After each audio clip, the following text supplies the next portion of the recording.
Look how productive I am in life. Actually, 5 is marketing their actual I know, but we're needs. doing 4, which is active listening. That was a test. And you passed. Come on. Okay. You ready? Mm-hmm. Okay. You have to get all your shit off my desk. Let's work.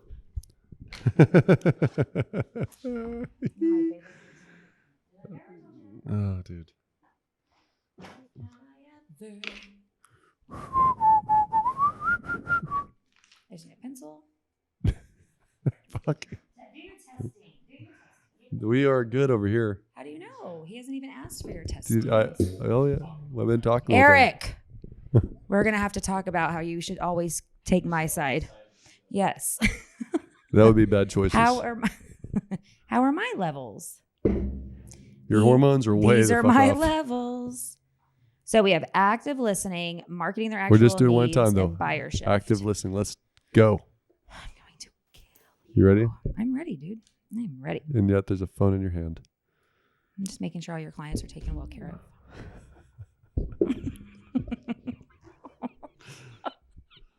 I'm Josh Sigman. And I'm Bryn Rouse. I'm a mortgage guy with a passion for helping people with their money and all things business. Bryn is my co-host. And I'm a marketing girl. I am literally obsessed with it. Oh, and Josh has showed me how to save money. Quite a bit, actually.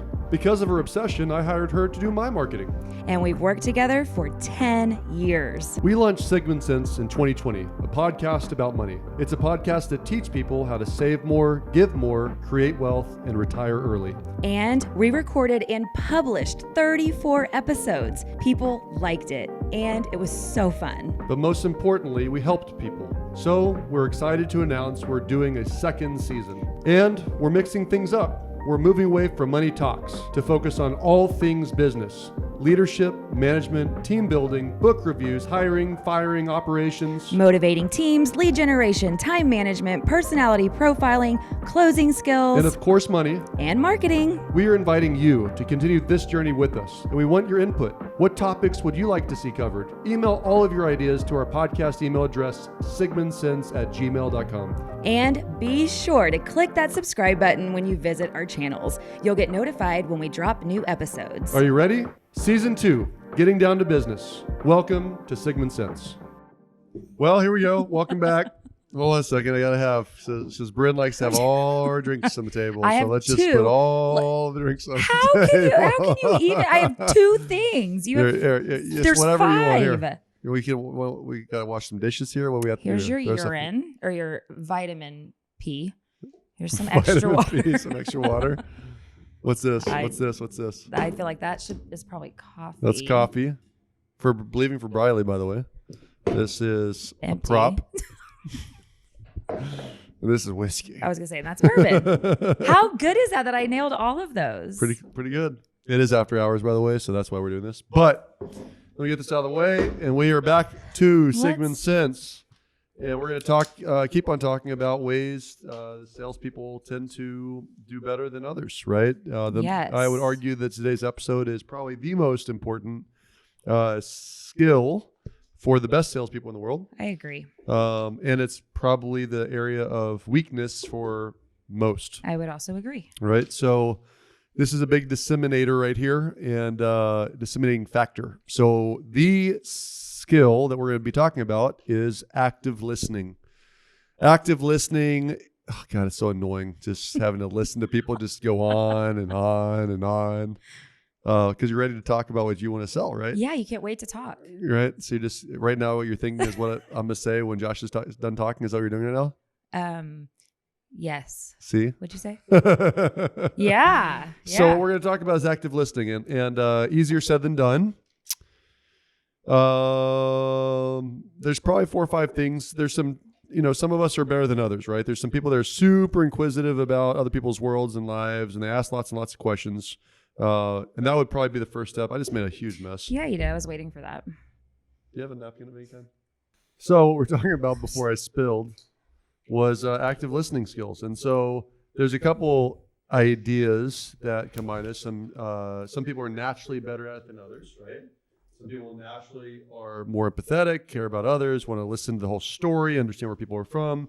And some people are more systematic and more interested in where they're going and a little bit less present than others.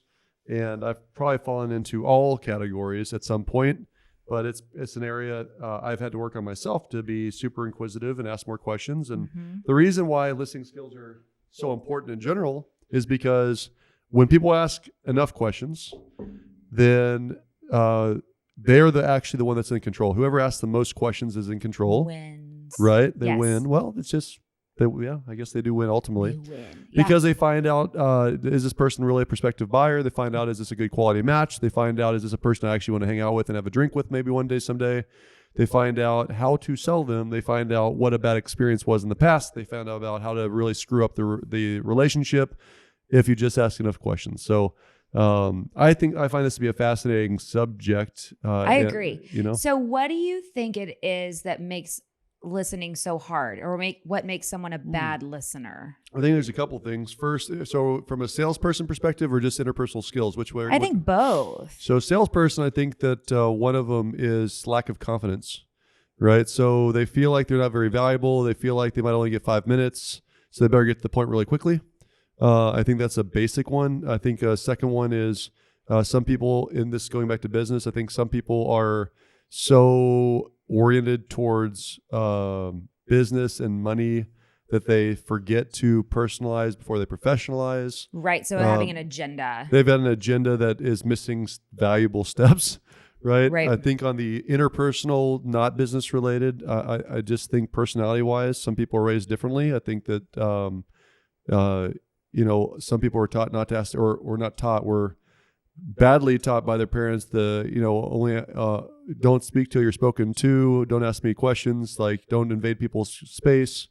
And so there's a lot of that happens with people, interestingly enough. I think when you find parents that are super talkative, like yours is a great example, like Sandy's probably got zero. Does she have any enemies? Like any? My mom? Yes. Like zero. I'm serious about this. No, I am dead serious. I don't think that she's probably the nicest human in the world. And part of the reason I think people believe that is because she actually gives a shit. She talks to you and listens and it's like to you. And you're the only person that matters when you're talking to her. Which goes back to being super present. Yes, very super present.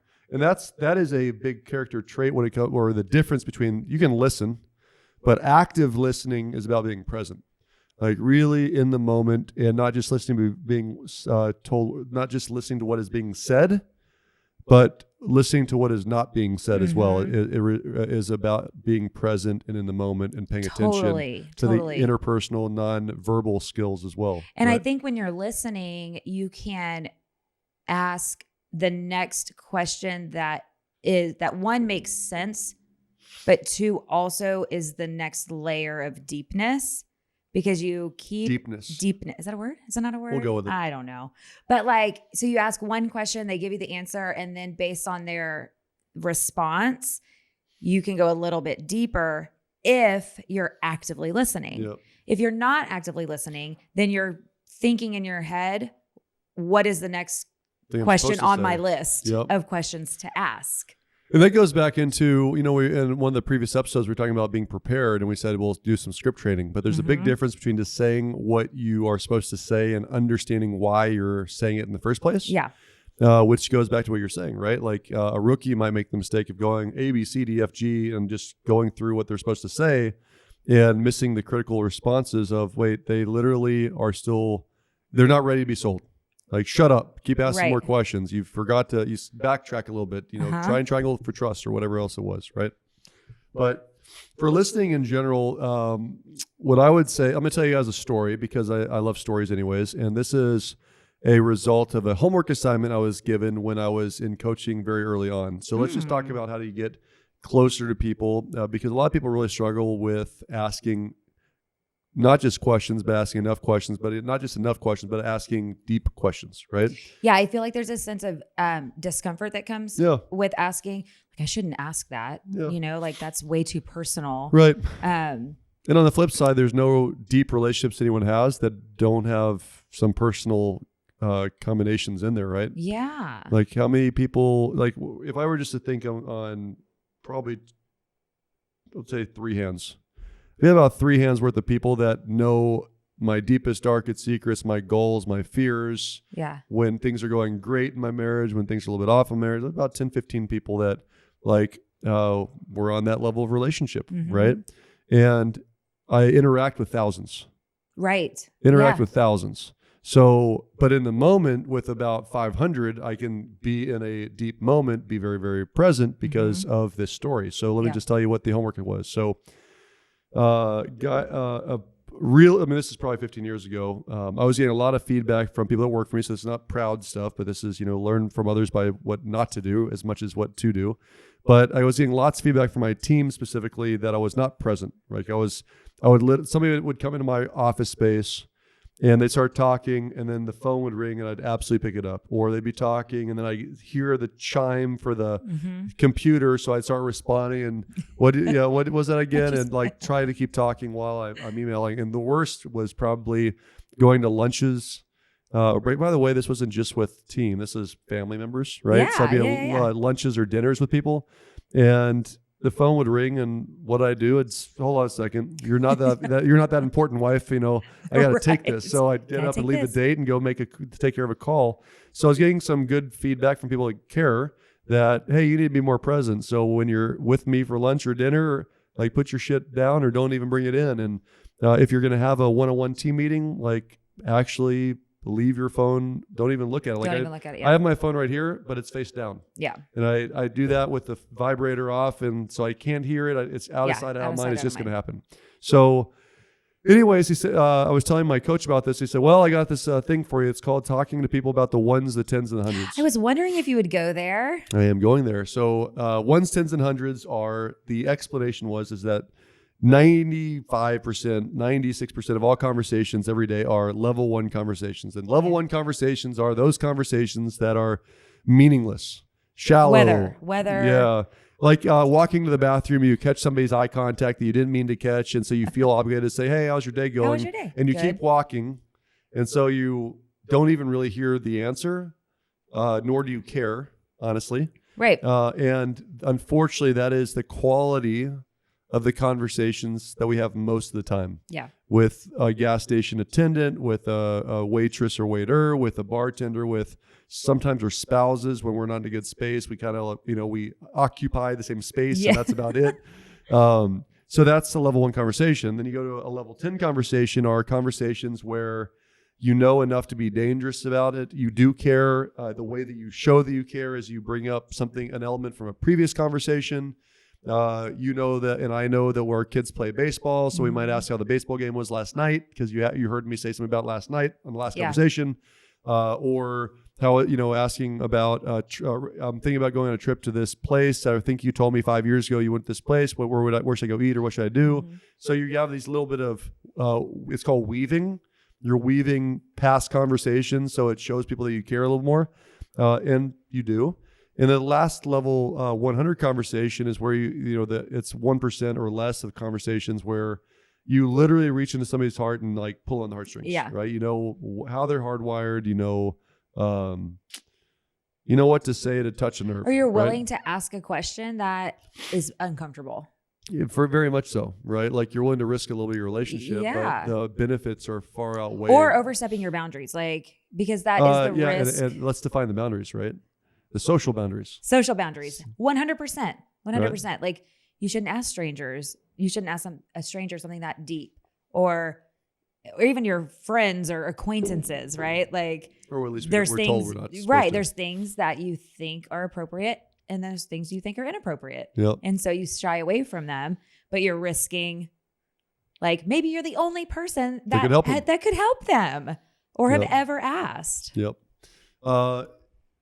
This is a horrible thing to say, but I remember there's years ago, I don't know how this popped in my head. So I was probably in middle school, and I remember some bad color TV commercial about suicide. And it was and the whole premise of the commercial for this 30-second commercial was, if only I had said hello. Right? Like we walk by and we have these meaningless interfaces at school and at college and with so many people, and shit, this kid might have just needed a hug. Right. Right. Yeah. And so yes, it's uncomfortable, and you gotta be careful what you ask, because if somebody needs help, then in theory you are going to try to do whatever you can, right? But I think that the best analogy to what I'm trying to explain with this level 100 conversation, how rare it is how few people pull over to help somebody with a flat tire.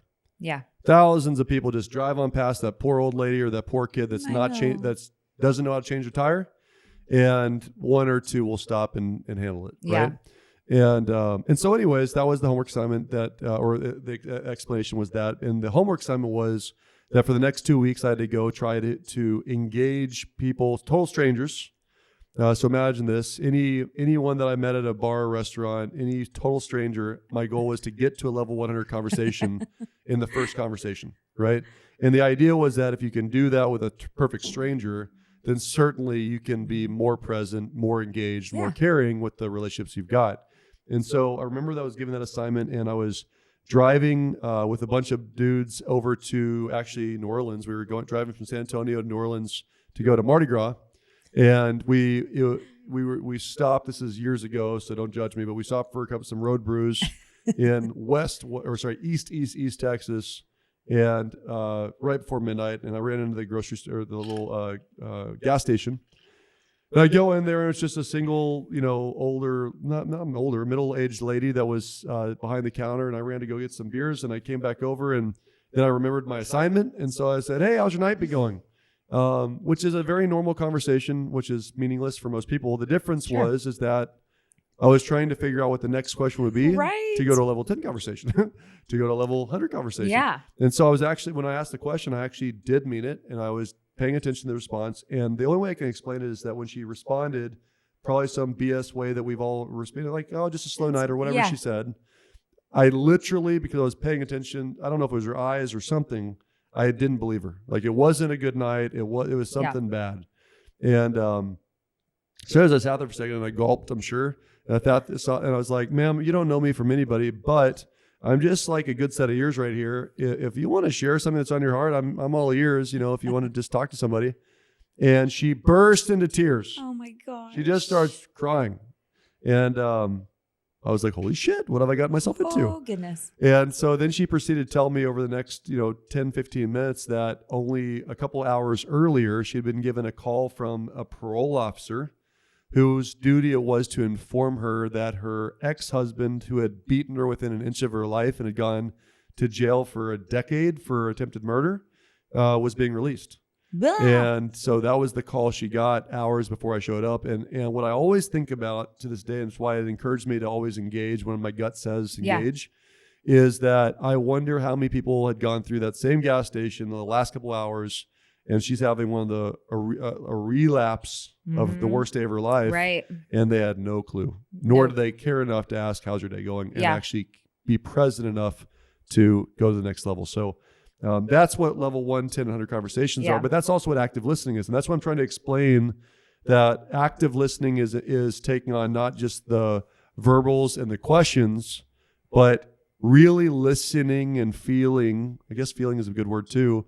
Listening and feeling to what those responses are, which will allow you to go to a deeper relationship. So you can see how this would be very advantageous in a sales scenario, right? If the purpose of this series is to drive, more revenue to the top line of the business, well, people work with people they know, like, and trust. People like people that give a shit about them. And so if we can engage people at a higher level, then in theory, your revenues will go up, which is not the purpose of it. But it's a byproduct. But it's a byproduct. Absolutely. And I think that, I think we should talk about ways that help you get to a place where you can actively listen to someone, because I think if you're not present in a conversation, or you're finding it hard to listen, there's reasons for that. And what comes to mind first, especially in a sales environment, is that the nerves take over, and you truly can't think. Like, I can't think about what you're saying. All I can think about is how nervous I am. And am I sweating? Am I hot? Am I being awkward? Are they being awkward? And so you're off to a really bad start. So I think that ties in perfectly with the preparation conversation we had, right? Yep. And you've already mentioned today, but it's be prepared And the benefit of being prepared and the benefit of scripting is that once you have that mastered, you can actually listen and take the conversation where it naturally should go rather than following your agenda. The other piece of that is, what's causing you not to be able to listen is the chaos. So if you have too much going on, if you're not organized and prepared, which we've talked so much about too in our time management episodes, if you have stuff that is lingering over, or you are worried about what's happening next, and you have to make sure that right after this, I have to leave right on time so I can get to here, to here, to here, you can't think either. And you can't pay attention to what they're saying because you're worried about other stuff. So it's interesting how it all really does tie together. My token phrase is clear space, clear mind. And that comes into play huge with listening. Your spaces have to be clear, because if not, you're not hearing what's happening around you because you're too focused on yourself and what kind of shit show you're, next for you? What's next, right? That's an interesting way to say it. I've never heard it that way. So it's weird that we're both wired differently too. Like, I am very capable of being a messy human. You don't seem messy. I choose to not be. Right. But am I capable? Do not ask my roommates about my high school, my college dorm. I was a slob, right? So I'm serious. I'm just being like, I'm very capable. What's your current closet like? Ask Christy about your it. Side. Good. My side's color coded. But that's for a different reason though, right? It is color coded. That's the answer. Which means that it's colorblind. That means that it's organized, right? It is organized. My stuff in my garage at my ranch is exactly where it's supposed to be. My spaces that are not owned by my children are exactly where they're supposed to be. Yep. And it's funny, in chaos, I write less on paper, but I know I for the most part know what drawer I can find it and what inch of the drawer it is. Right. Yeah. I can kind of go almost right to it. But taking it to a different level, like, so in my natural state of not being organized, the way I've learned to be and it's a learned skill, right? For most of us, I think it's a learned skill, active listening, is to have good quality questions, the right questions, and a lot of them. Yeah. One thing that I was taught years ago, or there's actually 2 bullet points I was taught specifically, it was ask 4 questions every one of theirs. And do your best to ask questions for at least the first 30 minutes of an hour conversation, at least the first 30 minutes.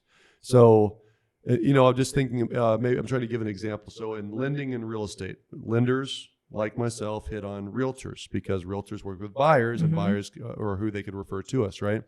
So when I sit down with a realtor one-on-one, I'm asking because I'm goal-oriented. I'm just going to give you literally a stream of thought, but you've heard all these questions at some point, right?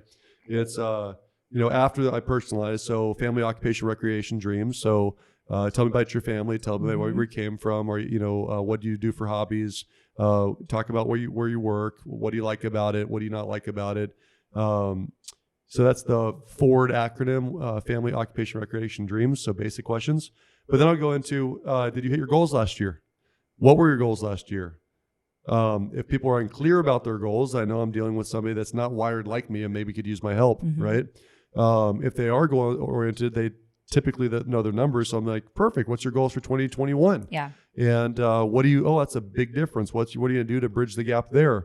What is the biggest hole in your business is a question I ask quite often. I assume that every good realtor has a good lender. So out of curiosity, who's your number one lender that you refer to currently? Who's your backup? Who's your backup's backup? If you were going to get a mortgage from any one of the 3, which of the 3 would you get your mortgage from? Why would you refer the other 2 if that's the one that you get your mortgage from? Yeah. And so on and so forth. So I don't have to guess or think about what questions. I've probably got 200 questions in the bag to just keep on firing away, because what I find that weaker salespeople do is they find the one thing, like I didn't even get to the end of questions, like what's the most important thing that you're looking for in a lender? Why did you fire your last lender? What did your last lender do to get fired? What would be worth you moving your business from your current lender to trying us out? What do you think that looks like? How many leads you get per month? And so on. So when it comes down to that, what I really think about is what most lenders would jump on is like biggest complaints of the industry are missing closing dates, lack of communication, and bait and switch, right? So maybe they say, oh my God, if somebody misses their closing date, then they're gone. So that might have been minute 2. And so that lender or that salesperson would jump right on that and say, well, we never miss closing dates and da-da-da, and talk about all the things they do to not miss closing. Yes. And usually the last thing said, the most guarded thing, is really the one that matters the most, right? Like we're all naturally hardwired to be defensive and not tell people the truth. To be nice. To be nice. We don't want to hurt people's feelings. I don't want to talk crap about my other business partner, Right. but if you ask enough, you're trying to understand, I'll finally eventually say, yeah, actually, it's just that I'm always having to call them. Mm-hmm. They never call me to update me on transactions, right? It's like a therapy session. Exactly you have right. to keep asking the same question different ways. That's interesting what to say. But you also, where the listening piece comes in, is you have to be listening closely enough to be cued in that was not the answer, and you need to find another way to ask it.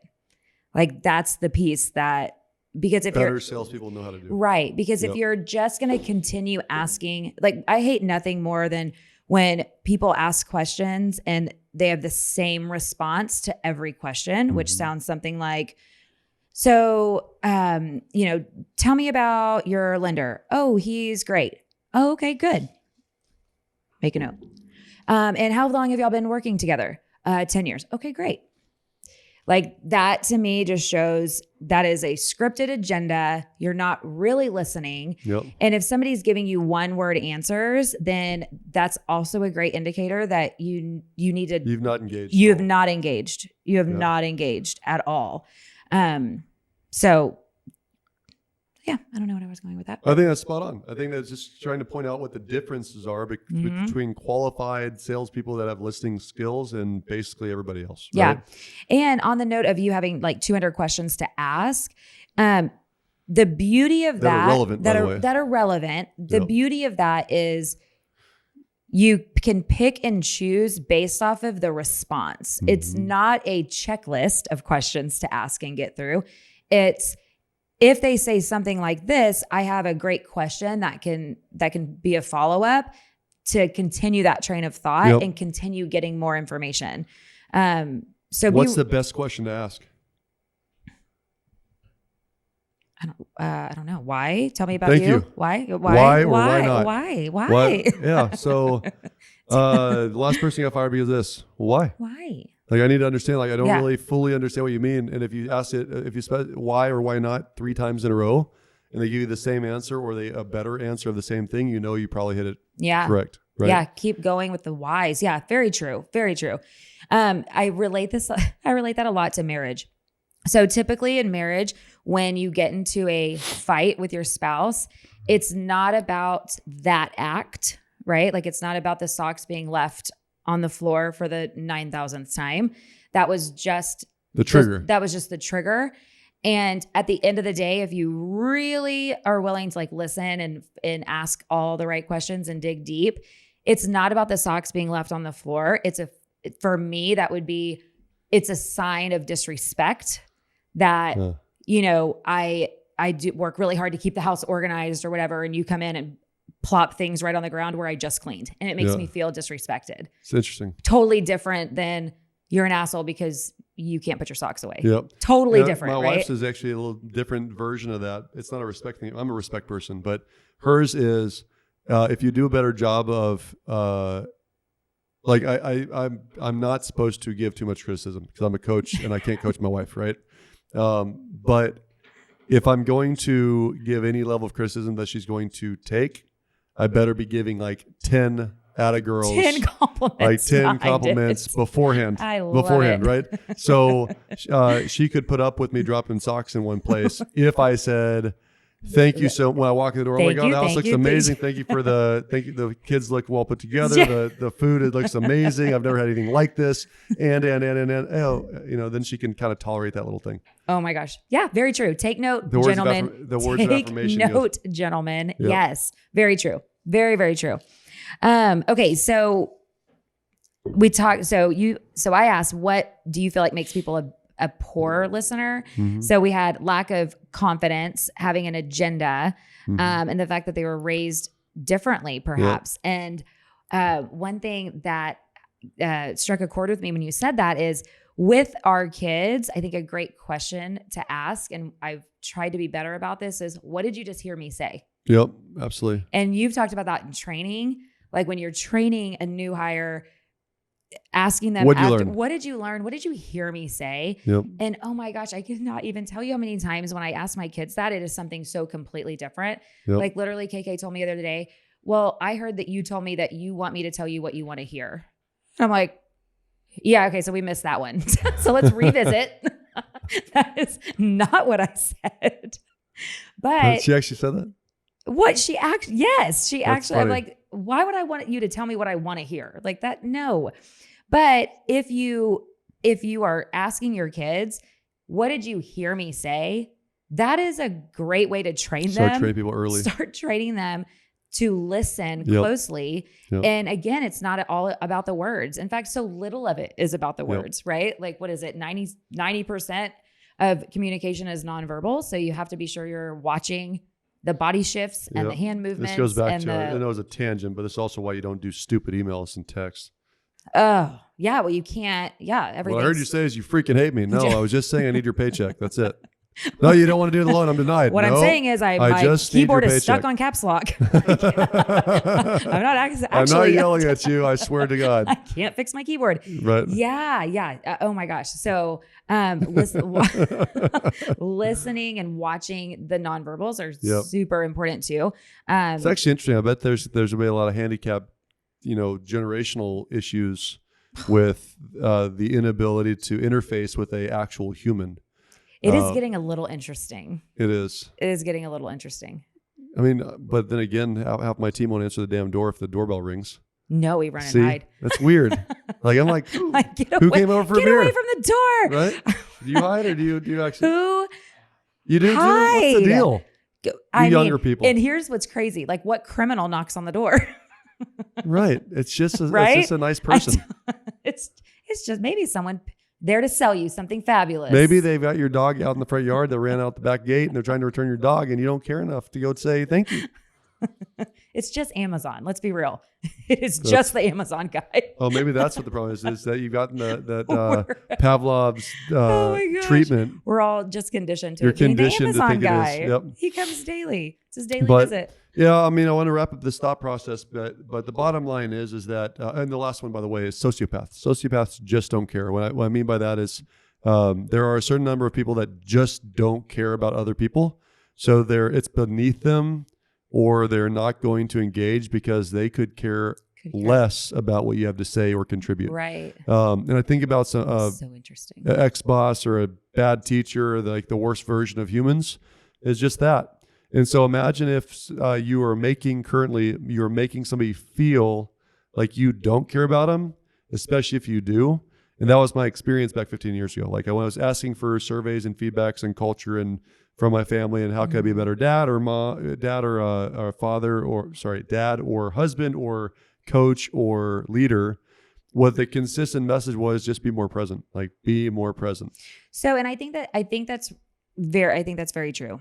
However, I also think that there needs to be boundaries set around when you can be present. And what I mean by that is it's really hard when somebody walks into your office and you're in the middle of a project assignment or a thought Yep. and you're interrupted. Sure. It is really hard to break focus and stop what you're doing to Yep. give them everything that you need as Yep.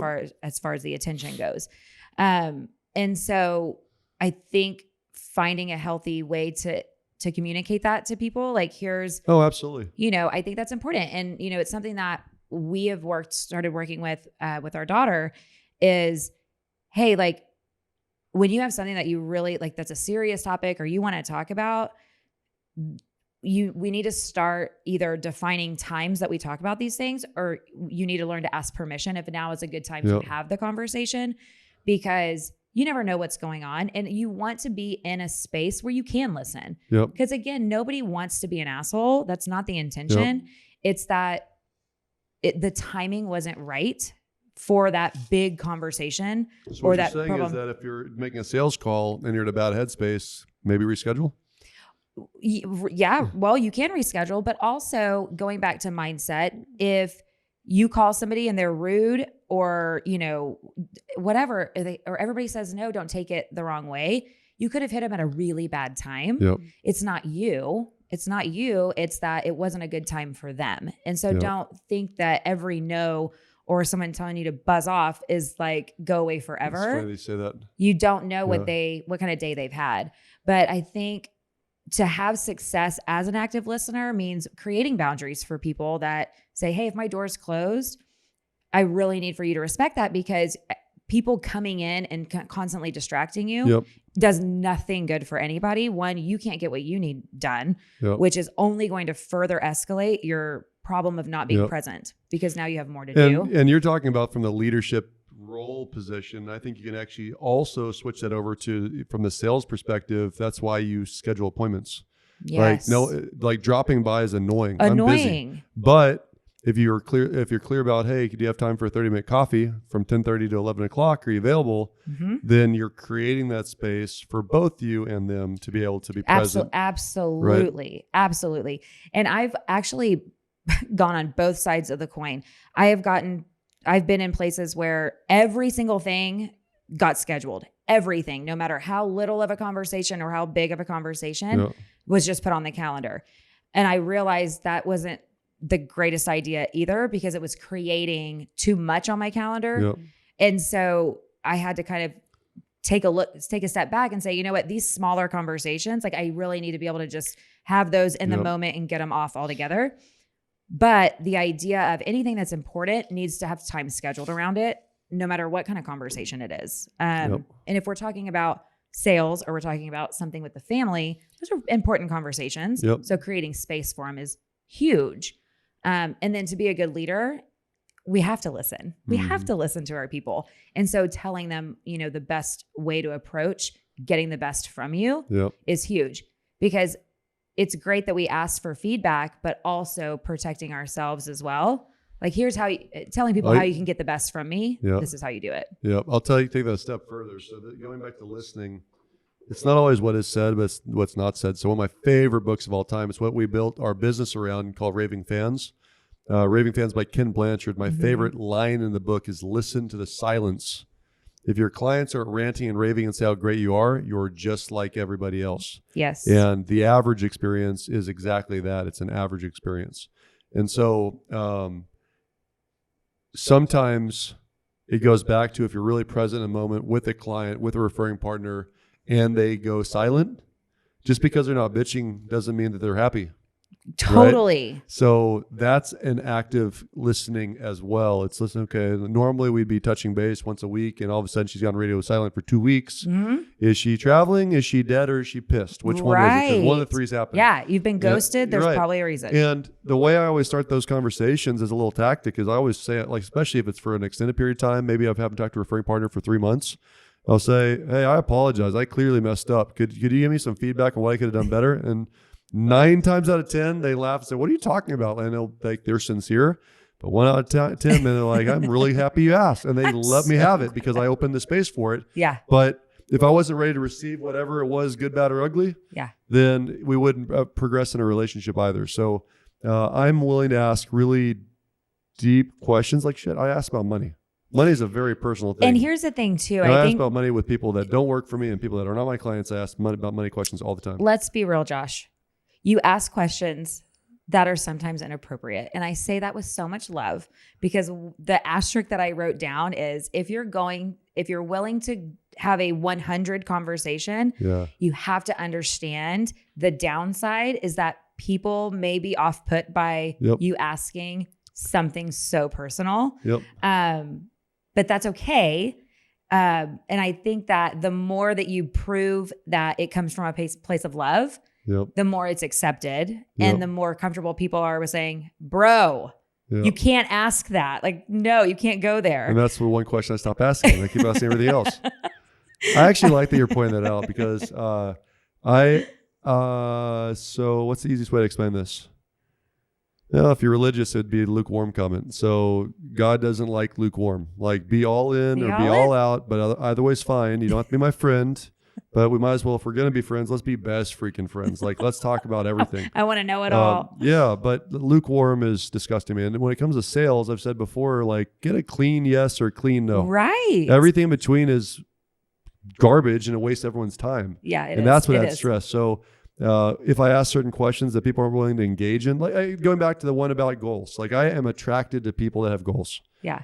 Business but people, also, I'm attracted to people. But the unpacking of that is important to cover. Yep. The reason you ask that is because it's what's important to you. Yep. And what we have found over the years is that like-minded people Birds of a feather fly together. Tend to work well together. Yes. So if you have somebody that you're meeting with that is, not comfortable with goals, or I don't set goals, or that's just not their jive, that's perfectly fine. And not necessarily a great fit for me. And not necessarily a great fit. Yeah, I'd rather know that And early. I would rather know that now. And so, these questions aren't to judge, but listening to what they're saying and how it's going to play out long term. Yep. Is hugely important. I mean, talking about the things that are important to you and what we have show success, and these are the best relationships that we have. I mean, it's just another way to figure out like where should you spend your time and how hot of a prospect this might be. Because there's also times when we meet with people that it's like, oh my God, I want to work with them so bad. Like so bad. I just feel like, how have I not known you for so many years, Well, I'll give you a great example of that, because this is just a perfect example of how it's not just about process, product, and service. Okay. So with no names included in this, I'm gonna try my best so you go, or bleep me out. Okay. So there's a couple loan officers that work at my branch.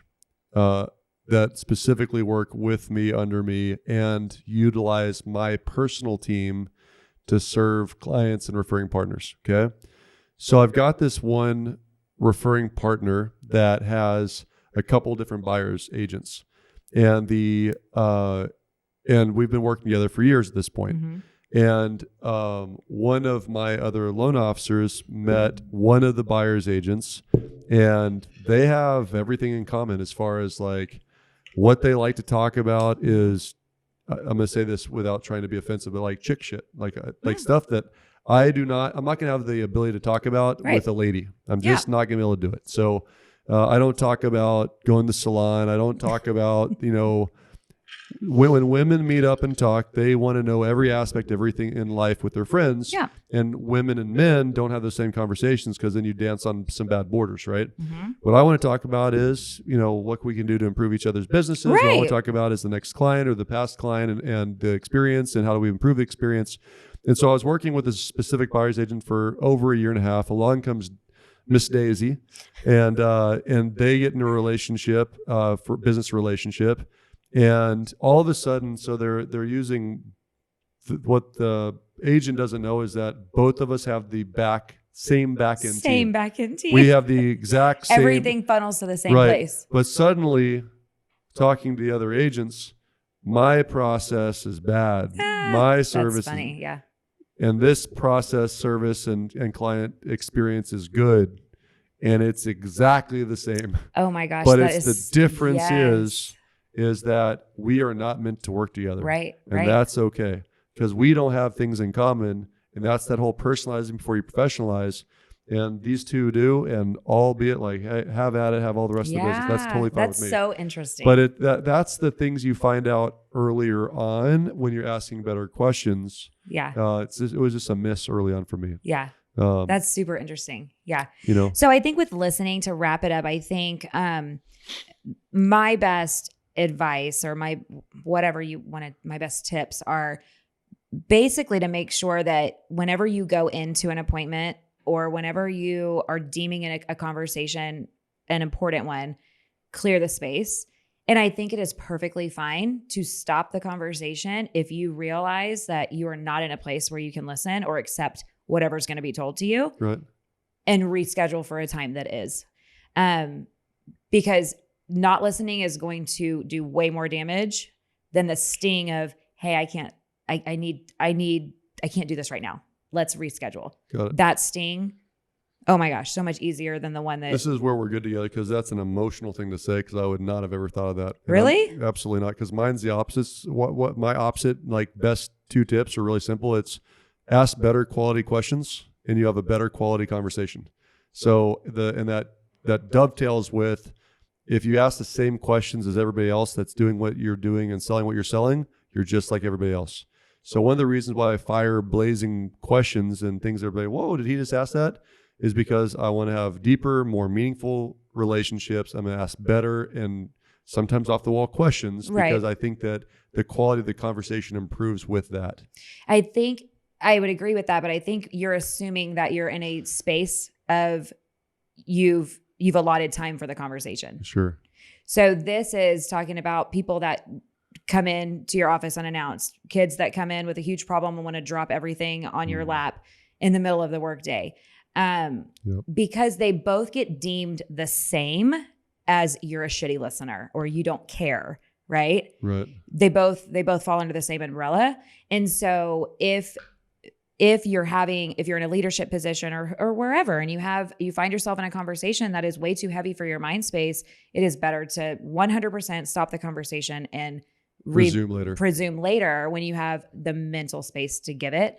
But if you do have a protected space for it, if you have an appointment, you're going to be having these conversations, then the best advice is make sure that you do whatever it takes to freaking clear everything else around you so that you can sit for the next hour and really engage. Because going back to our prospecting episode, a lot of people are inclined to say no to an appointment because of past experiences of their time being wasted with shitty salespeople. Yep. And so if you show up to an appointment and you are scatterbrained, you have so many other things on your mind. You're constantly checking your phone. Or you're worried about something, they are going to pick up on that and you're going to fall into the rest of them. So whatever you have to do to clear your space to be able to pay attention and listen. That to me that's what listening is all about. Love it. So, well, I want to wrap up this episode, but if you have questions or comments, we'd love to hear from you. Yes. And this is one of the top 10 or 12 things that salespeople do better, the better salespeople do. And the next thing we're going to kind of look at is, because you are an active listener, we want to talk about actually target marketing real needs. Yes. Like once you uncover, what it is this person wants, what it is that they don't like, now you have a way to chit chat about what it is and the best way to approach it to convert the sale. So I love it. Cool. So if y'all have comments or questions, or if you think you're a great listener and you have tips, we want to hear all of those. Yep. If you think you're a horrible listener, and that's great too. So let us know all of the comments, and you can email us questions and anything else at sigmansense@gmail.com, and find us on YouTube and iTunes and Spotify and Amazon Music and all the places. And your homework is try to get into a level 100 conversation with a total stranger level before 100. the next level 100 conversation. We'll see you next time on Sigman Sense. Cheers. Bye.